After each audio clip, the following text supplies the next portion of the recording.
So after spending 45 minutes and dozens of hours wallowing in negativity all surrounding a particular talented but overrated household filmmaker, I wanted my follow-up video to be a bit more positive. I don't want this channel to be all negative all the time, because that might be fun in the short term, but would end up being exhausting and tedious as we went further along. I wanted my next video to be about something I actually and passionately like, and maybe why that is. Just let me do something good. But here's the issue with that. I'm not feeling particularly positive about anything. Life in America sucks right now. Millions of people, including yours truly, are out of work. Thousands of businesses have closed for good. At the time of recording, 235,000 people are dead. A deadly virus is ripping through the country like toilet paper, and unlike almost every other similarly capable country on Earth, there's no end for us within sight. An alarming number of the population and the national leadership refuses to even take it seriously. And when we do eventually pull ourselves out of it, hundreds of thousands more lives later, it's nothing compared to what's waiting for us with climate change. We're all gonna die. All this to say nothing of the absolute chaos surrounding the presidential election and the most stressfully divisive period of American politics in recent memory. And while change is mercifully on its way, even the most fortunate road ahead will be long and full of setbacks. So I didn't exactly feel very positive going into this. It's a really bad time to be an American, but it feels like an even worse time to be a human being. I don't want to live on this planet anymore. Jumping back to the early days of this hell we call the new normal, when a threat as uniquely dangerous as this is spreading out of control, the hope, nay, the assumption, is that we're all on the same side. That we recognize it exists and we count on the most knowledgeable people to lead us through it because, hey, we're all in this together, right? No. Americans quickly learned that we would not be so smart or so lucky. I can't take another minute in this town! What I'm saying here is that what we have in the United States are problems. First step in solving any problem is recognizing there is one. So like countless others, I locked down at home, washed my hands, and dived headfirst into all the video games, TV, and movies that piqued my interest to fill the endless hours of free time in the interest of my safety and the safety of those around me. And while there has been so much content released and consumed and watched and rewatched over these last 9 months, I've only had one movie manage to fill the void in my soul, left there by the absence of leadership, expertise, and basic human unity. Surprise! The Martian is one of my favorite movies of the last decade. I went to see it 5 times in theaters, and now I feel that might not have been enough. It's one of only a handful of movies I've given a 5-star rating on Letterboxd, and is without a doubt the most rewarding thing I've consumed this year. Spoilers ahead for basically the whole movie.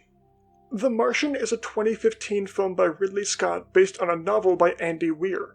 It stars Matt Damon as an astronaut in the very near future who was presumed dead by his crewmates and abandoned on the planet Mars. But through his scientific intellect and tenacity, and that of those at NASA and all over the globe, he overcomes the gigantic odds, survives everything Mars can throw at him, and is eventually rescued and returned to Earth. You have terrible taste in music. What makes this movie so watchable to me is how detailed and grounded it is in the application of scientific principles it knows I don't fully understand, but presents with enough confidence and patience to quickly get me on board. It starts slow as Matt Damon begins figuring out the bare essentials just to keep himself alive, showing us step-by-step, for example, of how he performed surgery on himself after waking up alone. We don't get to cut to the end to feel more comfortable, because neither does Damon. But as his survival becomes more stable, the various solutions he implements can be introduced and integrated much quicker as it becomes easier for us to believe that he can pull them off after each of his preceding successes, even as the objective explanations behind them become more complex and unknowable to the average audience. By setting Damon's starting pace at such an incremental and patient level, Ridley Scott can also force the audience into occupying Mark Watney's headspace. On Mars, even the most basic survival need is a Herculean task demanding days if not weeks of work, and positive results are neither immediate nor all at once. So when Watney has his glimmers of success, Like for example, when he sees his first potato plant sprout from his improvised farm, we feel it on two levels. One where the mere act of successfully breeding plant life on a desolate planet feels impossible, and one where all the time and work he put in to produce it pays off with tangible results. And when he is met with failure and frustration, it's a grim reminder of the stakes and odds he faces, and an immediate invalidation or correction on whatever work he's put in. The pacing of the film isn't allowed to pick up until Watney's means of survival stabilizes, and his priority can shift from just staying alive to his escape and rescue. Damon carries this movie with a remarkable sense of humor and an unparalleled movie star charisma, expositing directly to the audience through video diaries via the Hab's webcams and security cameras. But he perfectly dials it back during the more frustrating and somber moments when his hope is at its weakest.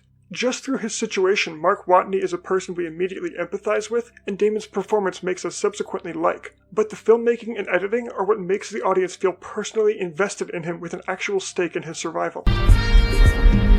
In your face, Neil Armstrong. But Matt, I hear you think to yourselves, what does any of that have to do with COVID? Simple. You can sum up the substance of The Martian in this one sentence. Math, you solve one problem, then you solve the next one. And then the next. And if you solve enough problems, you get to come home. That's it. That's the movie. Yes, it has some really cool space and science fiction plots and effects and really fun characters running through it, but it's not about any of that. It's a salute to problem solving. Neither the movie nor its characters pull any magic solutions or deus ex machinas out of thin air to achieve lightning-quick substantial gains. It's a whole lot of grunt work and sitting down to do the math where any progress is progress, and progress is to be both celebrated and built upon.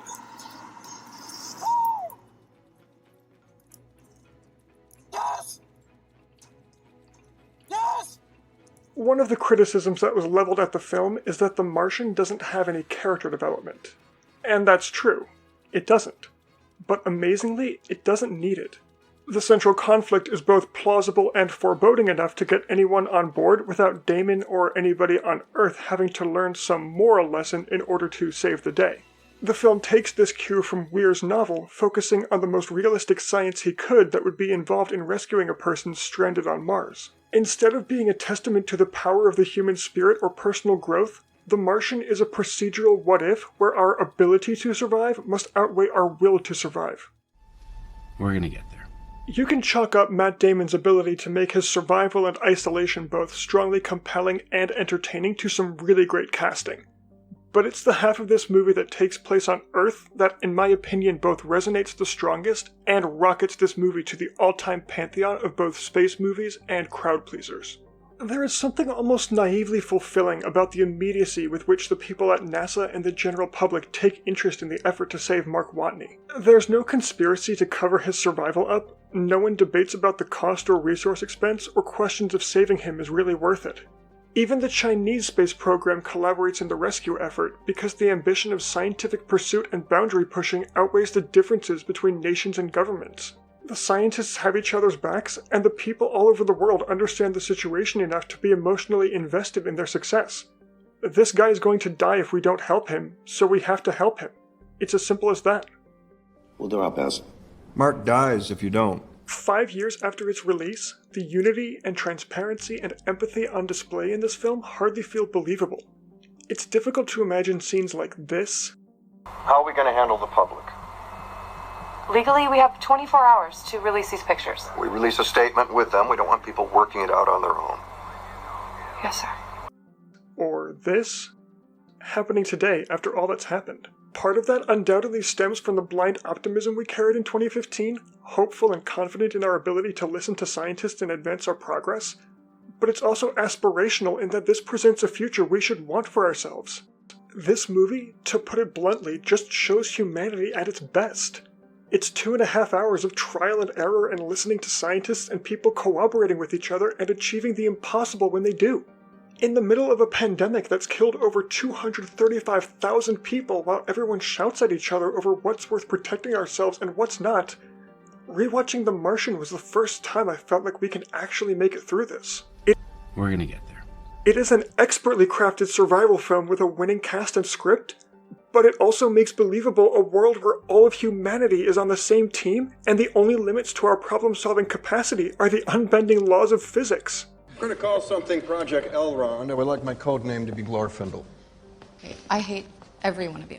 By the end of the movie, the final rescue is positively nail-biting. The stakes keep getting higher, and they feel even more desperate because they affect so many characters we've spent all this time with and understand to a point that we feel like we personally know.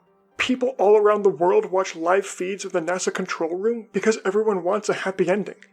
It strongly invokes comparison of the moments we crowded around the TV for events like the rescue of the Chilean miners or Flight 1549, absolutely riveted by the chance to see something objectively good unfold against the possibility of failure and death, as well as all of the bad news that inundates our field of vision and poisons our worldview. I challenge anyone to watch the "We Got Him" sequence and not split into a big, stupid, ear-to-ear grin because that's how gratifying it really feels. Houston, this is Hermes Actual. We got him. Lobby is secure. This is humanity at its best. This is what it feels like when we're all working together. It's both what we can be and what is in our best interest to be. It's a future where we look out for each other, where we don't take people for granted, where we believe in science and push the boundaries of what we understand, where we attack the problems facing us head-on, regardless of cost or feasibility or public appearance or even practicality, because we believe this is a life worth saving, because of course it is. Released in October of 2015 to a box office of over $500 million worldwide, The Martian lives as an unintended relic of an Obama-era America that believed in optimism and progress and discovery. Oblivious to the horrors and regression of the following 5 years, it was a send-up of all the scientific progress we had made to all the opportunity that laid at our feet. This movie held belief in the best of us, and served as a reminder of why we pursued dangerous scientific undertakings in the first place, and it encouraged us to pursue even more. Not because they are easy, but because they are hard. But today in 2020, it's a reminder of what we could have had and maybe can have again. But it starkly highlights the kind of leadership and structure and principles we plainly do not have now.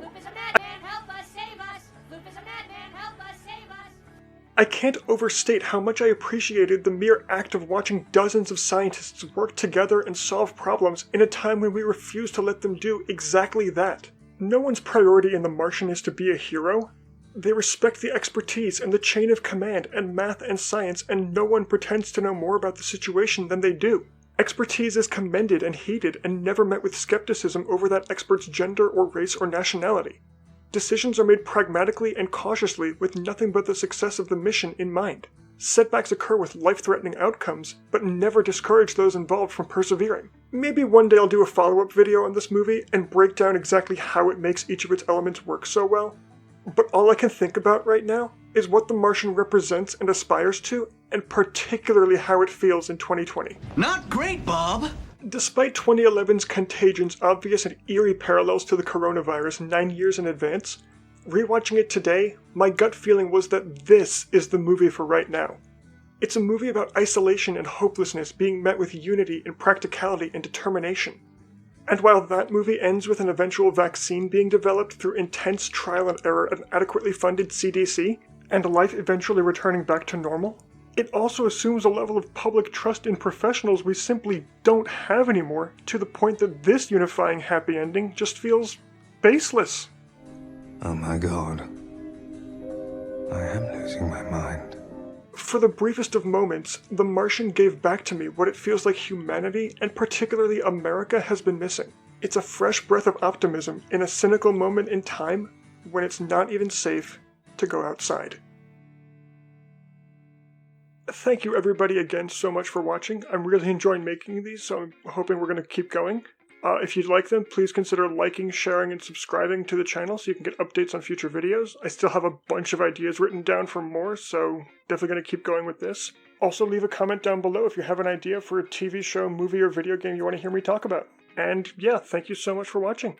Stay healthy, everybody.